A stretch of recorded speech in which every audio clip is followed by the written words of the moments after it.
요엘서 2장 28절부터 32절까지의 말씀, 우리 다 같이 함성으로 읽겠습니다. 그 후에 내가 내 영을 만민에게 부어주리니 너희 자녀들이 장래일을 말할 것이며 너희 늙은이는 꿈을 꾸며 너희 젊은이는 이상을 볼 것이며 그때에 내가 또 내 영을 남종과 여종에게 부어줄 것이며 내가 이적을 하늘과 땅에 베풀리니 그 피와 불과 연기 기둥이라. 여호와의 크고 두려운 날이 이르기 전에 해가 어두워지고 달이 핏빛같이 변하려니와 누구든지 여호와의 이름을 부르는 자는 구원을 얻으리니 이는 나 여호와의 말대로 시온산과 예루살렘에서 피할 자가 있을 것임이라. 남은 자 중에 나 여호와의 부름을 받을 자가 있을 것임이니라. 아멘. 아멘. 오늘은 기도의 사람 요엘 선지자에 대한 말씀을 나누어 보았으면 좋겠습니다. 요엘 선지자, 모든 선지자의 특징은 기도의 사람들이었습니다. 당연한 거 아니겠습니까? 그들은 기도로 하나님과 교통했고 기도로 하나님의 일을 감당한 사람들이었습니다. 요엘 선지자 시대에도 이제 이스라엘이 거의 국군이 기울러 이제 멸망을 앞두고 있는 그런 때였습니다. 정치적으로 보아도, 경제적으로 보아도, 외교나 국방으로 보아도, 영적으로 보아도 어느 것 하나 안정된 것이 없었습니다. 정치적으로 보면 요엘 시대에는 이세벨의 딸 아달랴가 통치하던 시대입니다.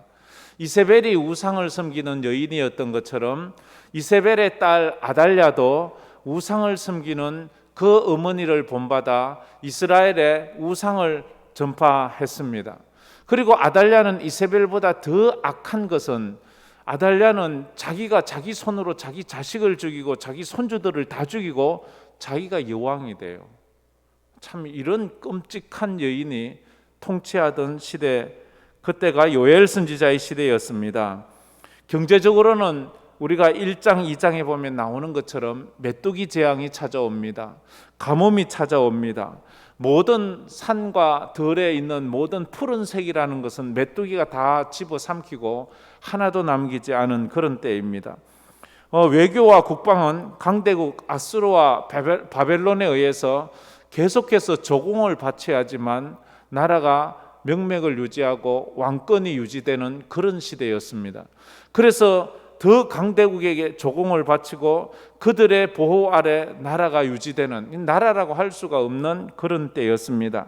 그럴 때 영적으로는 온갖 우상들이, 이방의 우상들이 들어와서 그 우상들이 이스라엘을 정신적으로 완전히 피폐하게 만드는 거예요.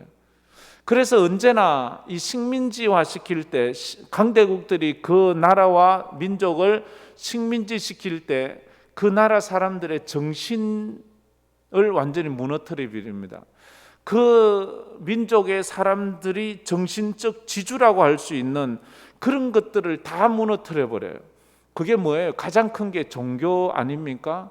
종교, 그 다음에 언어, 그 다음에 문화, 이런 것들을 무너뜨리는데 이스라엘에게 있어서 그들의 여호와 신앙만 무너뜨리면 이스라엘은 모든 것 그냥 그대로 다 무너지는 것이기 때문에 그들에게 언제나 강대국들이나 이방인들은 우상을 그들에게 접목시켜요. 그 막강했던 솔로몬 왕도 우상이 들어옴으로 그 막강한 나라가 완전히 초토화되어 버리는 그런 일이 있지 않습니까? 이럴 때에 요엘 선지자가 국군을 놓고 나라와 민족의 국군을 놓고 하나님 앞에 기도합니다. 하나님 앞에 기도하면서 그가 얻은 답이 그거예요. 영성회복이다 하는 거예요. 영성회복이라는 것은 다시 말해서 하나님과의 관계 회복이다 하는 것입니다. 하나님과의 관계가 바로 되면 이제 모든 것들이 제자리로 갈 것이라는 것을 요엘 선지자는 깨달았습니다. 그래서 요엘 선지자, 제가 전에 한번 요엘서를 여러 주에 걸쳐서 설교를 한 적이 있는데, 요엘서의 제 개인적인 제가 잡은 주제는 영성회복이에요. 영성 회복, 영성이라는 말은 무슨 말인가 하면 영성은 뭐 거창하게 막 안 보는 것이 보이고 막 안 들리는 것이 들리고 막 이게 아니고 여기서 말하는 영성이라는 것은 하나님과의 관계예요. 자, 한번 따라해 봅시다. 하나님과 관계. 오늘 제가 여러분에게 요구하는 영성은 무슨 방언을 하고 무슨 기적을 행하고 이런 것 이전에 영성 회복 이러면 하나님과의 관계 회복 이런 뜻에서 이해하시면 됩니다. 하나님 영성이라는 것은 하나님과의 관계가 회복되는 거예요. 관계라는 것은 무슨 뜻이에요? 하나님과 우리와의 관계는 어떤 거예요? 너와 내가 관계가 있느냐 없느냐, 이 관계가 무슨 뜻이에요? 저는 관계를 이렇게 해석을 합니다. 제 나름대로 관계라는 것은 서로에 대한 반응이에요. 저와 집사님과의 관계는 집사님과 제가 서로 어떤 반응을 하느냐에 따라서 가깝기도 하고 멀기도 하고 원수지간이기도 해요. 만약 저하고 여러분의 관계가 좋다면 저에게 대한 반응을 잘할 거예요. 제가 전화를 했는데 전화가 따르릉 하기도 전에 짤까닥 받는 사람이 있는가 하면, 어떤 사람은 내가 전화를 했는데 반응을 해요. 그냥 꺼버려요. 이게 반응이에요. 이게 관계예요. 바로 내가 전화를 했는데 바로 받는 사람은 나하고 관계가 굉장히 좋은 거예요. 내가 전화를 했는데 꺼버리는 사람은 나하고 관계가 안 좋은 거예요. 이게 하나님과의 관계예요. 이게 영성이에요. 하나님의 말씀이 딱 떨어지기도 전에 아멘 하고 순종하는 사람이 있는가 하면 하나님의 말씀에 불순종해요. 그게 하나님과의 관계예요. 관계. 그게 그 사람의 영성이에요. 오늘도 내가 하나님 앞에 어떤 영성을 가지고 있느냐는 내가 하나님 앞에 어떤 반응을 하느냐가 나의 영성이에요. 코로나 때 관계없어요. 병들었다고 관계없어요. 내 삶이 힘들다고 관계없어요.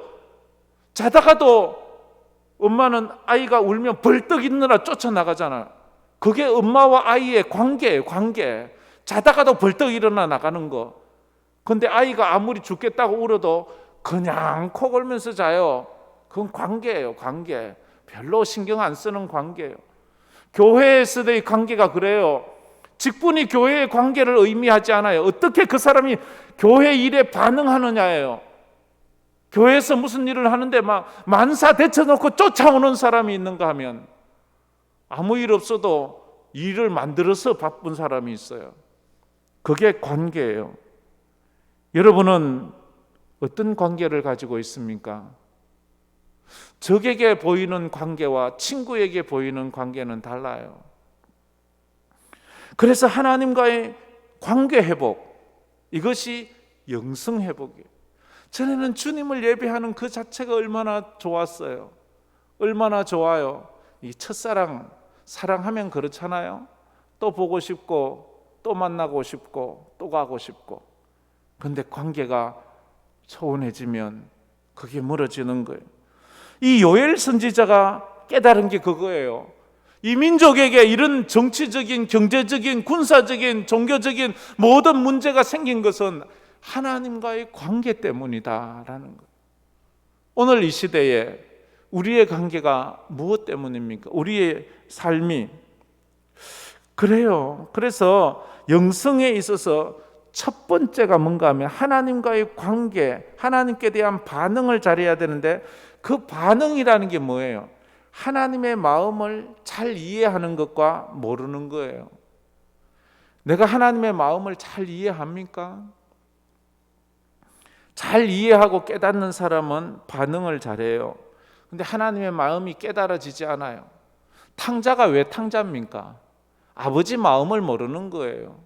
아버지가 그를 얼마나 사랑하고 아버지가 그를 위해서 얼마나 눈물 흘리는지를 모르니까 그는 아버지한테 반응을 할 수가 없는 거예요.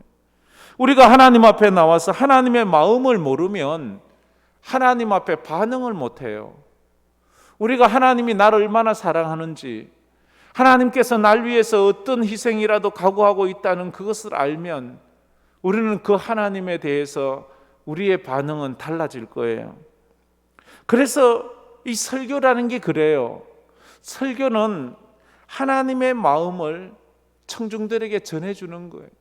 하나님께서 얼마나 우리를 사랑하고 계신지, 하나님이 얼마나 우리를 위해서 애끓게 지금 기도하고 계신지, 하나님의 마음을 청중들에게 전하는 것.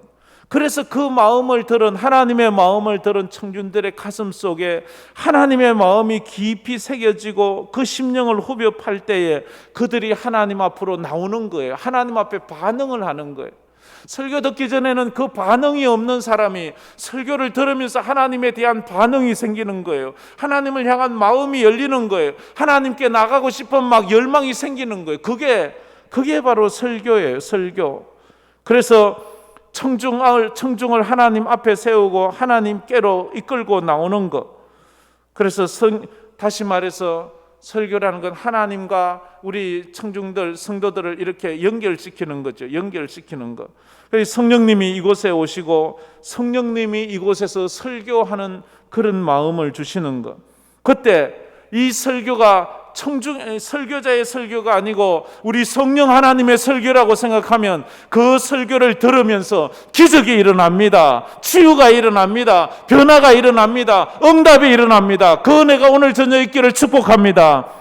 오늘 말씀을 들으면서 여러분의 기도 제목이 응답되기를 바랍니다. 여러분의 질병이, 여러분의 가정의 문제가 치유되기를 바랍니다. 여러분의 마음의 소원이 응답되기를 바랍니다. 하나님 말씀해 주세요. 말씀 한마디만 됩니다. 풍랑도 잔잔케 하신 하나님, 물을 포도주로 만드신 하나님, 귀신을 쫓아내고 죽은 나사로를 살리신 하나님, 말씀 한마디로 하셨지 않습니까? 지금 내 삶에 말씀 한마디 해주세요. 우리 식구에게 말씀 한마디 해주세요. 우리 직장에 말씀 한마디만 해주세요. 그러면 풍랑을 잔잔하게 하듯이, 그 귀신이 떠나가듯이 주님 그렇게 될 줄 믿습니다. 그래서 여러분 마음에 그런 오늘 가지고 온 그 기도 제목을 한번 딱 품어보십시오.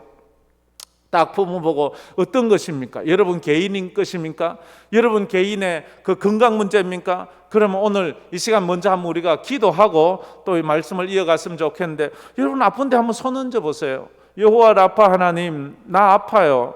하나님은 치유해 주신다면서요. 하나님 날 좀 치유해 주세요. 그리고 자기의 마음의 아픔이면 가슴에 손을 얹고, 자기들의 가족의 문제면 가슴에 손을 얹고, 자기가 하나님 앞에 정말로 한번 믿음으로 한번 기도하고 말씀 들었으면 좋겠습니다. 우리 다 같이 가슴에 손을 얹고 자기 아픈 부위에 손을 얹고, 하나님 이 시간 찾아오셔서 말씀하여 주시고 치유하여 주시고 기적을 베풀어 주시고 회복시켜 주시고, 우리가 하나님 앞에 즉각적으로 반응할 수 있는 영성이 회복하게 해달라고, 우리 한번 다 같이 주여 한번 부르고 통성으로 기도하고 말씀 듣겠습니다.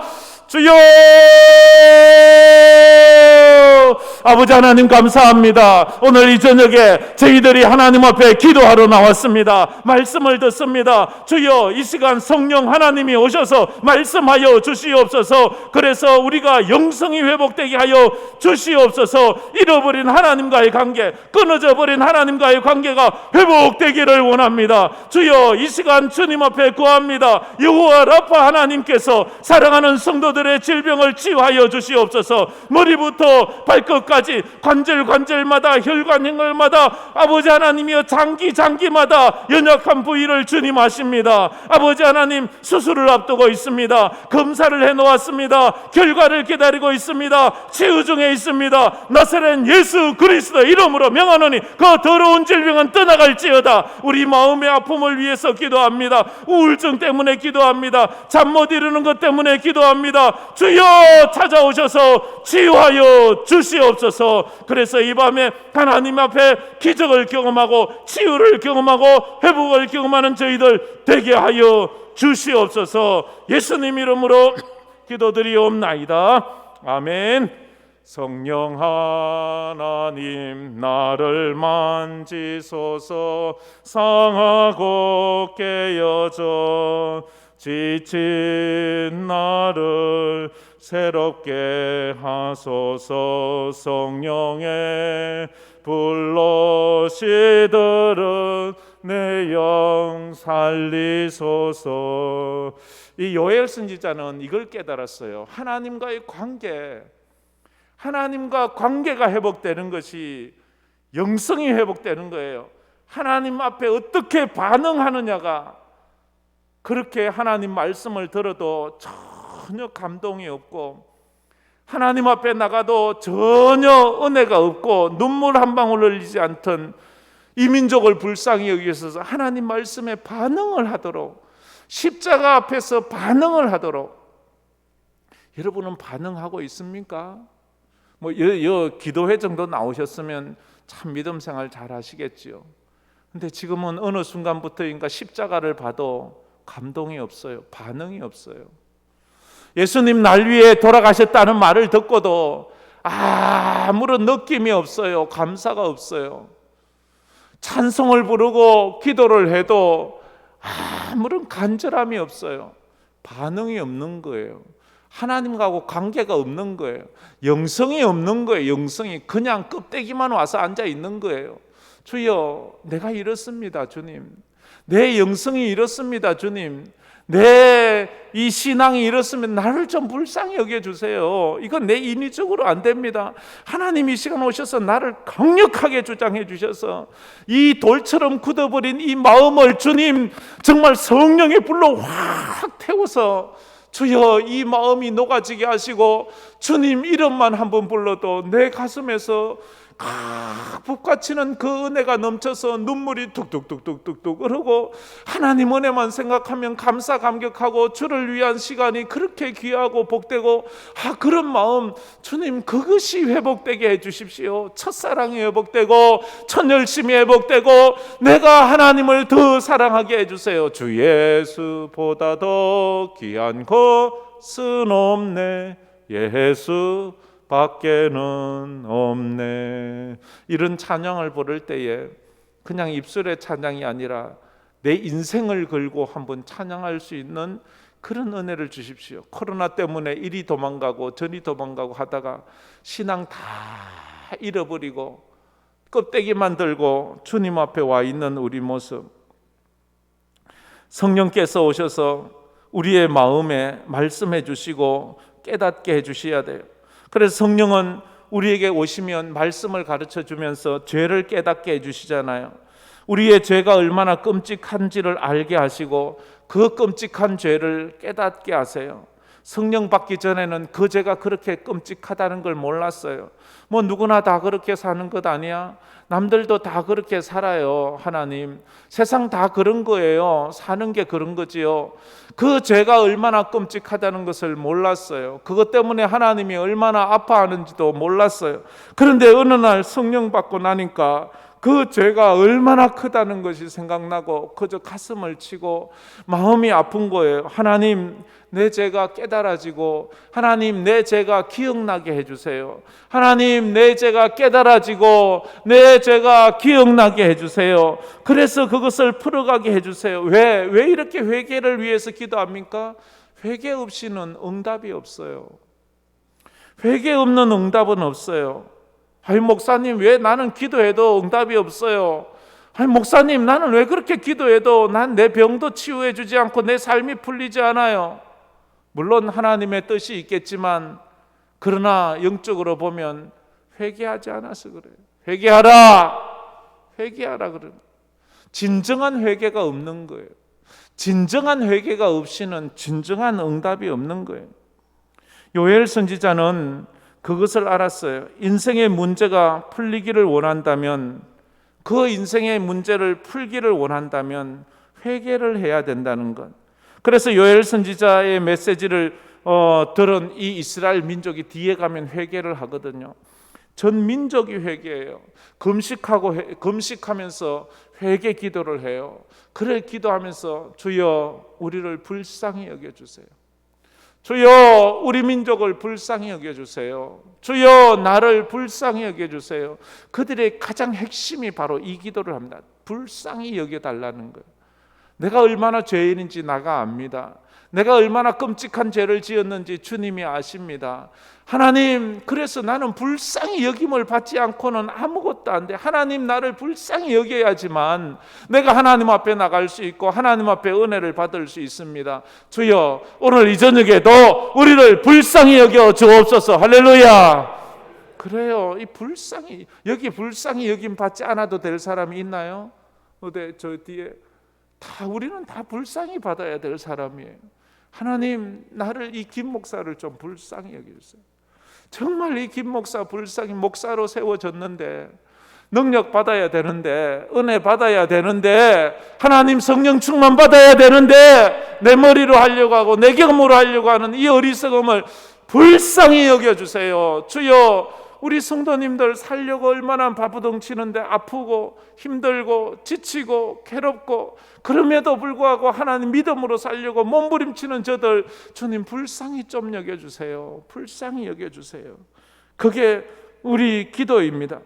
비행기가 큰 비행기일수록 비행기가 활주로에 착륙하자면 활주로의 길이가 길어야 된다면 작은 비행기일수록 내릴 때 이 활주로의 길이가 짧아요.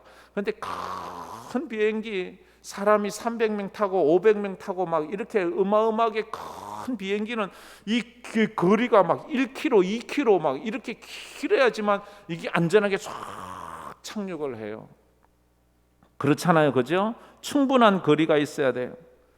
하나님의 영이 우리에게 임하자면 그 성령이 임하는 활주로가 있어야 돼요.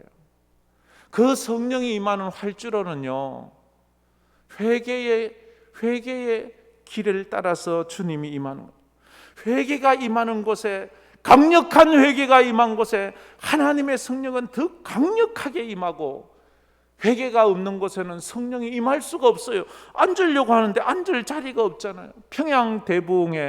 평양의 역사상 그렇게 위대한 성령 운동이 일어난 것은 그들이 철저히 회개해서 성령이 임할 수 있는 활주로를 만든 거예요. 오순절날 제자들이 마가 다락방에 그렇게 큰 성령의 역사가 일어난 것은 거기서 그들이 철저한 회개를 하면서 하나님의 영이 그들 각자에게 싹 임하는 거예요. 그러자 막 귀신이 나가고 병이 고쳐지고 기적이 임하고 복음을 전하니까 그들이 깨지고 회개하고 막 하나님 앞에 꼭 부러지고 그런 역사가 일어나는 거예요. 그런 역사가 막 일어나는 겁니다. 미스바에서 사무엘이 함께 기도할 때에, 미스바로 모이자 하고 기도할 때에 저 아말렉과 다른 이방 족속들이 군사를 이끌고 와서 그 민족을 죽이려고 하는 그때 거기서 회개의 역사가 일어나자 성령이 임해서 그 모든 민족들을 다 초토화시켜버리는 그런 성령의 역사가 일어나지 않습니까? 죄사함의 은혜가 필요한 거예요. 좁고 짧은 영성으로는 안 되는 거예요. 깊고 긴 영성, 그것은 회개를 통해서 있어지는 거예요. 회개를 통해서 깊은 회개, 끊임없는 회개, 하나님 앞에 정말로 목숨을 건 그런 회개의 역사가 우리에게 일어나야 된다는 거예요. 우리가 진정한 회개로 성령이 임재할 수 있는 그 길을 마련한다면, 회개하라 천국이 가까이 왔느니라. 예수님도 그래 말하고 세례 요한도 그래 말하잖아요. 회개하라 천국이 가까이 왔느니라. 천국이 우리 속에 임하자면 철저한 회개를 통해서 이루어지는 것처럼 이 요엘 선지자가 이제 성령이 임해야 된다. 이 땅이 회복될 것은 성령이 임해야 돼. 젊은이에게도 늙은이에게도 우리 자녀들에게도 이 성령이 임해야 되는 거예요. 그래서 이 성령을 경험해야 된다 이렇게 말합니다. 성령이 임하면 그 마음이 통하는 거예요. 그러면 원수가 친구가 돼요. 하나님의 은혜의 해가 회복돼요. 병든 자가 치유돼요. 하나님의 은혜가 회복돼요. 이 성령이 회복되는 건 창세기 3장에 잃어버린 그 원시 복음이 회복되는 거. 인간이 범죄함으로 하나님 앞에서 에덴 동산에서 쫓겨나잖아요. 쫓겨날 때 어떻게 아담에게 임했던 하나님의 영이 떠나버려요. 하나님의 영이 떠나자 그는 하나님을 모르는 거예요. 하나님을 찾을 수도 없고 하나님을 알 수도 없는 그런 영이 되어버렸어요. 그런데 이제 성령이 임하면 다시금 이제 하나님을 하나님으로 아는 거예요. 아버지를 아버지로 아는 거예요. 예수님을 구주로 아는 거예요. 성령 받지 않고는 예수를 주라 할 수 없느니라 말하고 있어요. 그리스도의 영이 없는 사람은 그리스도의 사람이 없다. 이 말은 뭐예요? 성령 받아야지 하나님을 하나님으로 알고 성령 받아야지 참된 사람이 되는 거예요. 그러자면 우리가 하나님 앞에 부르짖는 거예요. 그래서 본문은 아담 이후에 거두어 들이신 성령을 다시 부어주시겠다라고 말씀하시는 거잖아요. 그 후에 내가 내 영을 만민에게 부어주리니 너희 자녀들이 장래일을 말할 것이며 너희 늙은이는 꿈을 꾸며 너희 젊은이는 이상을 볼 것이다. 그렇게 지금 말씀을 하고 있잖아요. 우리가 좀 이따 찬양하겠지만 마지막 날에 내가 나의 영으로 모든 백성에게 부어주리라. 자녀들은 예언할 것이고 청년들은 환상을 보고 아비들은 꿈을 꾸리라. 그렇게 말하지 않습니까? 이는 죽은 자가 다시 살아난다는 말과도 같습니다. 에스겔 골짜기의 마른 뼈에게 성령이 임하면 그들이 군사로 일어나는 것과도 같은 거예요. 성령이 임한다는 것은 하나님이 떠나고 하나님의 영이 떠난 우리 심령 속에 인공호흡, 하나님의 호흡이 임한다는 거예요. 하나님의 호흡이 임하면 우리가 하나님의 사람으로 벌떡 일어나는 거예요. 그래서 요엘서를 읽는 사람들마다, 요엘의 설교를 듣는 사람들마다 그들의 소원은 단 한 가지예요. 하나님, 내게도 그 영을 부어주십시오. 하나님, 우리에게도 그 영을 부어주십시오. 하나님, 우리 교회에도 이 영을 부어주십시오. 그래서 우리 교회가 장래일을 보고 미래를 해석해 나가는 이상과 꿈을 꾸는 그런 교회가 되게 해 주옵소서 하는 게 우리의 기도 제목입니다. 이 하나님의 영에 대한 말씀, 이것은 모든 사람에게 잊혀졌어요. 이것은 있을 수 없는 예언이라고 생각을 했어요. 불가능하다고 생각했어요. 그런데 이것이 오순절날 이 예언의 말씀이 제자들에게 임하게 되었어요. 오순절 말씀대로 성령이 임한 곳은 성전이 아니었습니다. 제사장들 그룹이 아니었습니다. 성경을 연구하는 서기관 그룹이 아니었습니다. 율법을 위해서 목숨이라도 아끼지 않는 바리새인들에게 성령이 임한 것도 아니었습니다. 바로 예수님의 제자들에게, 예수님의 말씀을 붙잡고 예수님께서 기다리라 하신 그 성령을 기다리던 그 무식한 베드로와 예수님의 제자들에게 이 말씀이 응답되었다 하는 거예요. 어떻게 그들에게 이 말씀이 응답되었을까? 그들은 예수님 말씀을 따라서 철저히 기도하고 회개하면서 하나님의 약속한 성령을 기다렸거든요. 그러면서 그들이 하나님의 마음을 깨달아가는 거예요. 하나님과의 관계가 점점 반응이 좋아지는 거예요. 전에는, 그런데 바리새인들은 뭐 하나님과 반응이 없어요. 그냥 말씀만 알지. 서기관들, 제사장들 그냥 직업인이지 뭐 그들은 종교인이 아니에요. 하나님에 대한 반응이 없는 민족이었어요. 그런데 제자들은 달랐어요. 제자들은 기도하면서 예수님에 대한 반응이 달랐어요. 자기들이 예수님 십자가 못 박히기 전에 부인하고, 예수님 부인하고 도망가고 모른 척하고 숨어 있었던 그것을 막 얼마나 회개하고 얼마나 가슴 아파하고 잘못했다 하고, 우리가 예수님 모른다고 한 거, 우리가 예수 부인한 거, 우리가 예수 따라가지 않은 거, 하나님 우리 용서해 달라고, 하나님 우리 믿음 없는 걸 불쌍히 여겨 달라고 막, 그래서 이제 주님 뜻대로 살겠다고, 주님을 위해서 살겠다고, 주님 뜻 하신 대로 하겠다고 막 그러다 보니까 이 하나님과의 관계가 점점 가까워지고, 이 회개로 말미암아 영적인 활주로를 쫙 까니까 성령께서 거기에 어느 날 오순절 날이 이미 그 속에 하나님의 영이 임하는데 각 사람 머리 위에 성령이 임하는 거예요. 입에 방언이 터지고 그들의 머리에 성령의 불이 임하고 그들에게 하나님의 능력이 임하고 하나님의 놀라운 기적이 임하는 거예요. 오늘 여러분에게 하나님의 기적이 임하고 치유가 임하고 성령이 임하고 성령 불이 임하기를 축복합니다. 이런 사모함이 있어요. 주여, 이 오순절 때에 부흥의 역사가 있게 하여 주시옵소서. 어둠이 짙고 짙을수록 새벽이 가까우고 있잖아요. 이제 새벽이 가까우고 있어요. 이럴 때 깊이 잠드는 사람은 정말 흔들어 깨워도 못 올 정도로 깊이 잠들지만, 이럴 때 새벽을 기다리는 사람은 깨어나요. 내가 새벽을 깨우리로다. 내가 새벽을 깨우리로다. 이런 마음에 일어나서 부르짖는 거예요. 암탉처럼 부르짖는 거예요. 그렇게 닭처럼 부르짖는 거예요. 하나님 앞에 이 어두운 밤에 하나님의 은혜를 구하며 부르짖어 기도하는 거예요. 그거밖에 없어요. 그래야지만 우리가 살아갈 수 있는 것입니다. 요엘의 이 성령의 기름 부음을 그 예언한 것은 예수님이 성천하시고 오순절 마가다락방에서 성취되었습니다. 그것은 한 번으로 끝난 게 아니에요. 그 이후에 계속해서 똑같이 기도하고 회개하고 하나님을 부르짖는 그 고시면 어디서나 일어났어요. 영국의 웨일즈에서도 일어나고, 미국의 아주사 거리에서도 일어나고, 저 평양의 장대현 교회에서도 일어나고, 곳곳에마다 회개의 역사가 있는 곳에는 그런 역사가 일어나는. 그러나 그 시대가 어느 시대든 보면 부흥기, 잘 먹고 잘 살던 때, 걱정 근심이 없던 때, 외세의 침입 걱정이 그런 때가 아니에요.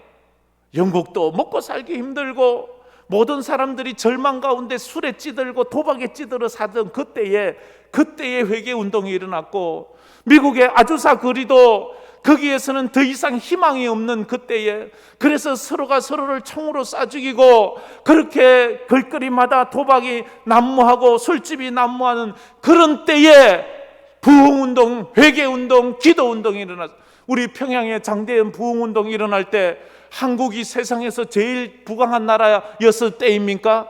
한국이 먹고 살 걱정이 없을 때였습니까? 한국의 자녀 교육 걱정 안 하는 그런 때였습니까? 일제 식민지 때예요. 먹고 살 게 없는 거예요. 우리나라도 빼앗겼어요. 서럽고 서러운 생활을 보내는 그때에 우리 조상들이 힘들고 어렵지만 새벽에 깨어 일어났어요. 새벽에 교회당 모여서 새벽에 부르짖었어요. 그래서 그들에게 성령이 임했어요. 요즘같이 코로나가 이러니 때에 아이고 이때 뭘 해? 좀 지나가면 그때 모이지. 아니요, 그때는 이것보다 더 힘들고 어려운 때 새벽마다 모였어요. 몇십 리를 걸어왔어요. 잠자지 않고 걸어와서 새벽 예배 드린다 하고, 우리는 아무리 멀어도 20-30분 그 정도 걸리는 사람도 없잖아요. 그렇게 금방이면 올 수 있는 거리도 우리가 게을러서 잠을 못 깨요. 그러니까 이 새벽을 깨울 힘이 없는 거예요. 주여, 이 땅에 다시 한번 성령의 역사가 일어나게 해주세요. 이게 바로 요엘의 기도예요. 요엘이 그 어두운 시대, 나라가 망하는 시대, 나라가 기우는 그 시대에 이 설교를 해서, 이 설교를 들은 사람들이 하나님 앞에 이 기도가, 이 말씀이 응답되게 해달라고 그렇게 기도했잖아요. 구약에서 성령이라는 것은 무슨 뜻인가요? 성령은 두 가지 뜻이 있어요. 첫째는 호흡, 생명이라는 뜻이고요. 둘째는 두나미스, 파워라는 거예요. 생명과 파워를 주세요. 성령이 임해야 돼요. 그래서 우리에게 영적인 생명을 주고 우리에게 영적인 파워를 줘야 되는 거예요. 우리가 첫째, 우리가 왜 믿음대로 못 삽니까? 우리가 그것을 살아있지를 못해. 말이 살았지, 우리는 죽어있는 무덤 속 나사로 같아요. 무덤 속 나사로 같아요. 뭘 하겠어요?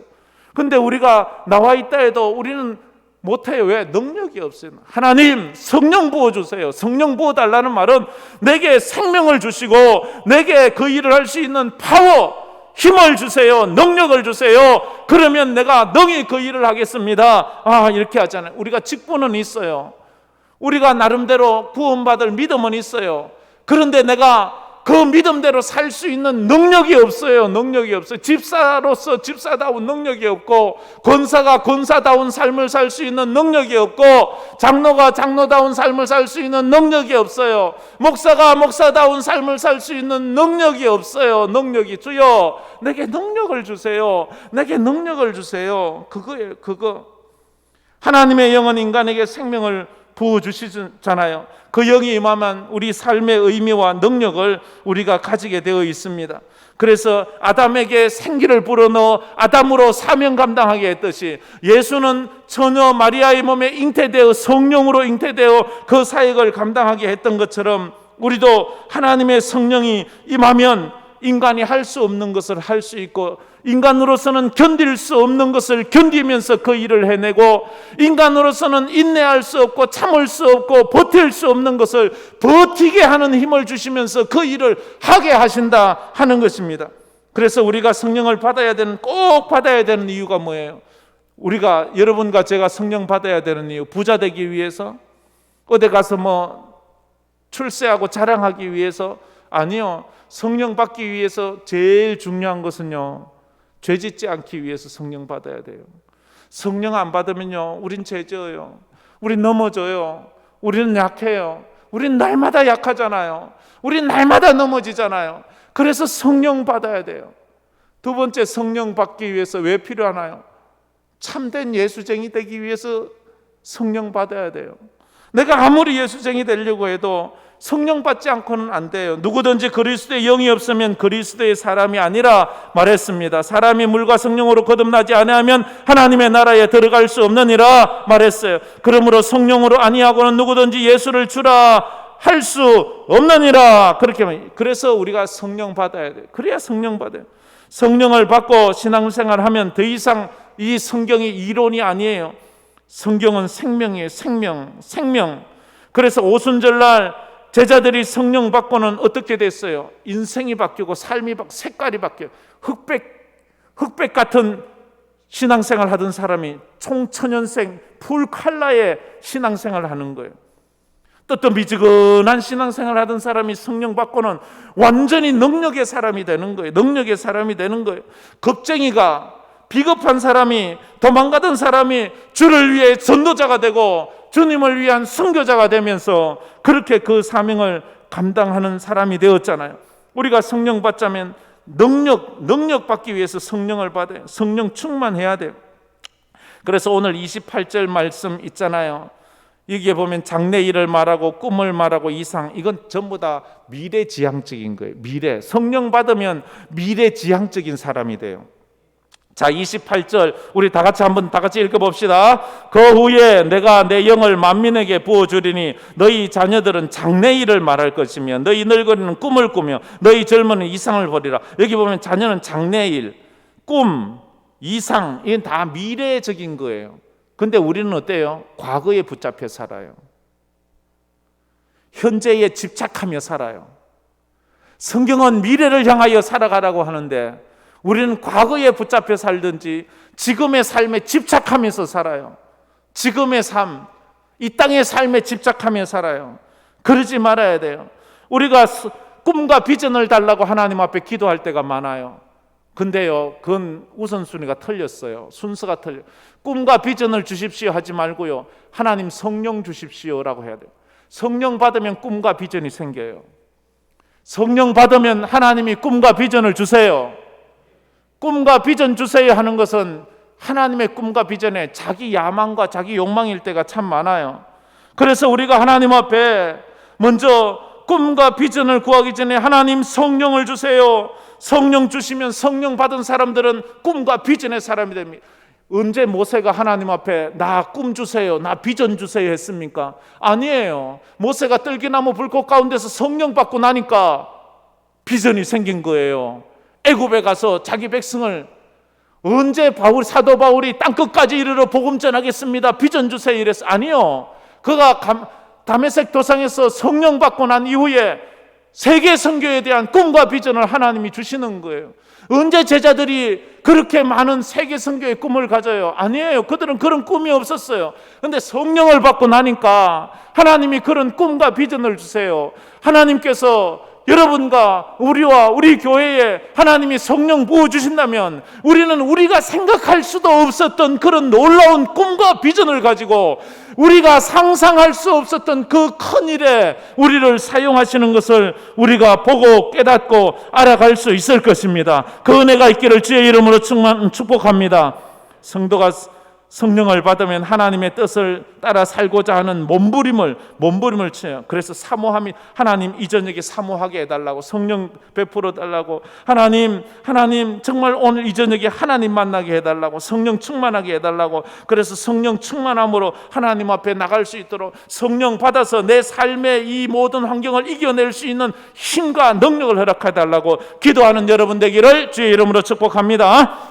우리 이 찬양 한번 불러봤으면 좋겠습니다. 마지막 날에 내가 나의 영으로 모든 백성에게 부어주리라. 우리 아까도 한번 불렀는데